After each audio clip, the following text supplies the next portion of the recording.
Yo, what is going on YouTube? GZTV here. We are officially back to making videos basically for the rest of the summer. Now, obviously, I am going to Summer Smash on June 20th. After that, though, completely free. I have a whole lot of stuff planned. I'm starting to plan what movies I'm going to watch, kind of a content schedule. We have that laid out. A series we are trying to kind of finish the first season of because we know season 2 is coming. We have Dexter Original Sin. We have the 7th episode. We have the Big Bad Body Problem. And this is a spoiler review. This is one of the more, I think this is the most pivotal episode of the entire series so far. We learn a lot here because Aaron Spencer is revealed as the villain. Obviously predictable. That's not really much of a spoiler alert. If you watch the first 4 or 5 episodes, you don't even have to watch the 6th episode. You know, yeah, something's wrong with this guy. He's acting very suspicious in the interrogation rooms and the conference rooms where they're discussing things. You should know. The 70s flashbacks are kind of stalling, I will say, with Hector Estrada's introduction lacking depth. I will say the 70s flashbacks are kind of at their worst in this episode, but I guess that's kind of a trade-off with the big reveal of Aaron Spencer. Debra Morgan's loyalty shines. It adds a fun twist with high school drama in this episode, so you get a little bit more of the Debra Morgan storyline. I guess that is kind of the trade-off of the 70s flashback sort of falling on its face. This episode is back. It took a 2-week break, but obviously I only took a small amount of break because I was on vacation. I was trying to finish up the last review, and I watched this while I was on vacation and didn't have to worry about recording and editing a video after that. I just kind of did my Summer Smash stuff and I was out of there. So make sure you guys go check those out. I'll put my socials up at the end of the video. Don't you worry, I will at some point. And yeah, obviously the action picks up where the last one left off, with Dexter arriving at a crime scene of his own making with a dead body in his boot. And this is obviously important because this is one of the only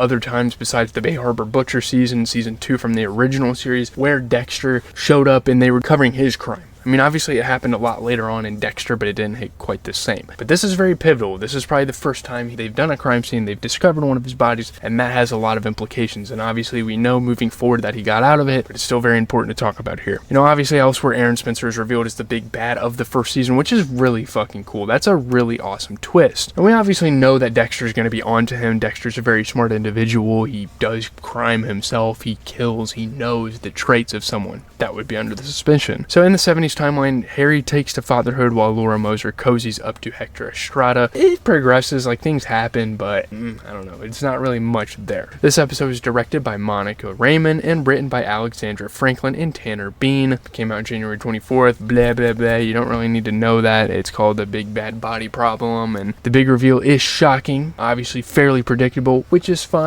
Obviously that has good and bad implications to it. You wanted the big bad to be a little bit more of a mystery, but they were kind of leading it on. They were kind of teasing it for the longest time, and by the time they revealed it, it's well, no shit. But it could pave the way for Tom Matthews' introduction into the series for sure, and that is exciting for fans. The fact that the captain could possibly be under fire for his crimes, and there could be a new captain, that definitely leads us to coming to the end of this prequel and leading to the events of how the series starts. And yeah, I don't want the series to end anytime soon because I actually really like what we're getting with Original Sin here, but eventually I kind of want the wheels to start turning. So we're just gonna have a big old discussion. You know how it goes. Again, the revelation of Aaron Spencer as the villain, that's the huge point of this episode. It's predictable, but again, long overdue. I'm gonna echo my sentiments just to make sure you guys kind of know, the usual cast in this episode. I don't need to get into that. There was a feeling that the masked kidnapper in the show could be a character already known to the audience, and while the whodunit element added a different vibe to the Dexterverse, it was about time it was revealed. And I do like that it was a character that was already known, because usually it's some random ass side character that gets introduced for the reason of being the villain. And I actually really like here that they decided to make it someone in the police force, because again, the only other time, and there's a lot of correlation between this season and season 2 of the original series, this is the only other time that someone in the police force was under suspicion of being the big bad for the season. Again, the Bay Harbor Butcher and this guy. I don't remember what they called this guy. I don't even know if they had a name for him. The 7th episode, this episode confirms that Patrick Dempsey's Aaron Spencer is the man responsible for Jimmy Powell's death, as well as the kidnapping of his own son, and Dexter Morgan is of course the only one who sees him for who he truly is. That's what happens in every Dexter season, so that's normal stuff. As much as it wasn't an unexpected twist, it was a big turning point in the debut season of the show, again to really get the storyline moving. Dempsey has proven he can play a convincing villain with his role in Thanksgiving. Obviously that was a talk of the town. That show kind of got some air, and now I guess Dexter Original Sin, the creator, saw that and they're like, fuck it, here you go. So it's an exciting prospect to see him square off with Dexter in the future episodes, because Patrick Gibson, once again, is such an amazing portrayal of Dexter. It's going to all come together. I think it's going to combine in an amazing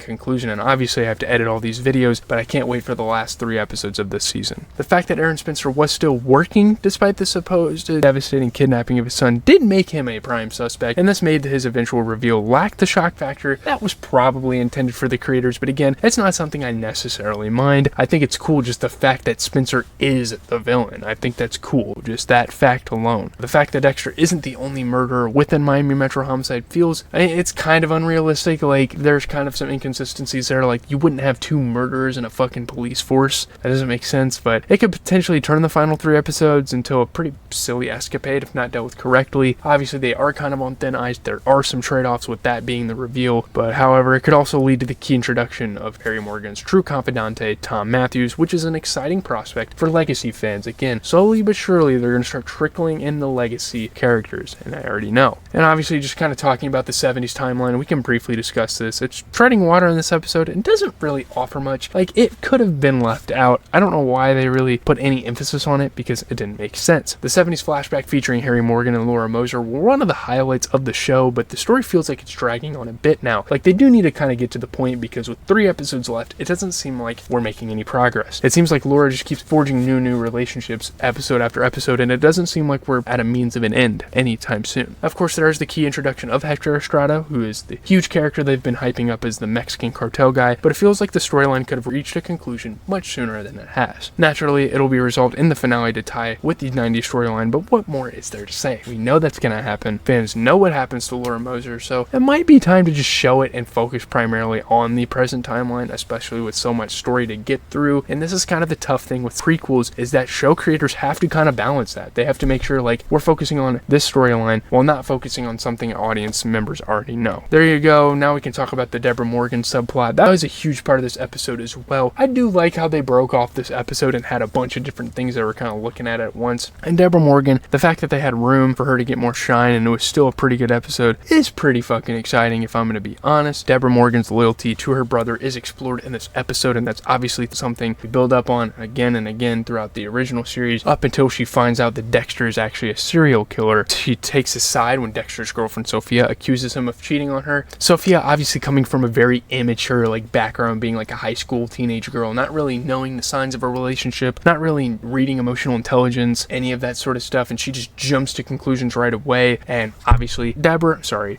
as well as everyone else that watches the show, would never think that Dexter would cheat on anybody, because he fucking can't. Like, to an extent, he is a loser. As much as I love him throughout the series, anything in the Dexterverse he was involved in, he's a loser. He would not cheat on anyone, and we know that. And Sophia's egging it on, acting like a total bitch, and it's like, yeah. The accusation stems from a used condom wrapper she finds in his car, which innocently found itself there due to Dexter's amateur disposal of his most recent victim in a garbage container. Now, obviously, the whole disposal thing was kind of shoved to the side at the beginning of the episode, and I like that they did that so we could focus on more shit later on. This fallout leads to Sophia getting her own back by revealing that what Debra did to the cheerleader's car in the previous episode, and this is when the audience is treated to some classic Debra violence. I fucking love it. I love that Sophia is egging it on and bringing this out of Debra. I think that is amazing. Molly Brown is exceptional and arguably the most difficult role to recast, with Debra in her formative years. The high school drama is fun and adds a different dynamic to the prequel series that you wouldn't normally get in the original. So again, that's something that's great about the prequel. They're doing a good job at it. There you have it. That's kind of all the plot points. I tried to hit them all. Again, Debra being this bitch, well, not a bitch, she's very justifiable, and you root for her through her bitchiness and her profanity and all this stuff. She was great. Again, I don't know how much Sophia is going to be involved the last 3 episodes. I honestly hope she's not involved at all, because we have bigger fish to fry with Aaron Spencer. Captain Spencer being a fucking murderer. How crazy is that? Again, I know we kind of expected it, and I talked about that throughout the video, but the fact that someone else in Miami Metro is a serial killer is fucking awesome. And again, it doesn't make much sense. You do kind of sit back after you watch an episode and you're like, well, that doesn't make sense. Yeah, most critics are right in saying that, but for the sake of a television show, I mean, come on, we can ditch some realism. There's a lot of plot convenience that comes with this series, and we know that. And the fact that Dexter went 7 or 8 seasons without being found out, without anyone besides his dad knowing he's a serial killer, that's plot convenience. So again, I think we can set some of that aside. I think this is a really good episode. Not the greatest episode in the world. I do think the last episode was really good, and I think episode 4 were like the 2 best of the season so far. But there you have it. Again, the 70 storyline, I don't really care to get into it. It's just kind of more character introductions, and it's just like we're starting at this level and just like going sideways. We're not really going up in the storyline. So that's kind of where we're at with that. I do hope maybe we kind of get a conclusion with Laura Moser as fast as possible so we can focus on the showdown between Dexter and Aaron Spencer that is kind of setting up to be in the season finale. So with that being said, I am out, guys. Leave a like, comment, and subscribe. I'm about to go on the treadmill until 1:30. Your boy gained like 4 fucking pounds on vacation. I'm kind of a fat ass. I gotta get going on my healthy lifestyle, boys. I'm still drinking my water every day. I'm still getting my workouts in. I just ate like fucking shit the last week. So I'm gonna get going with that. I don't know when these videos are coming out. Just be patient.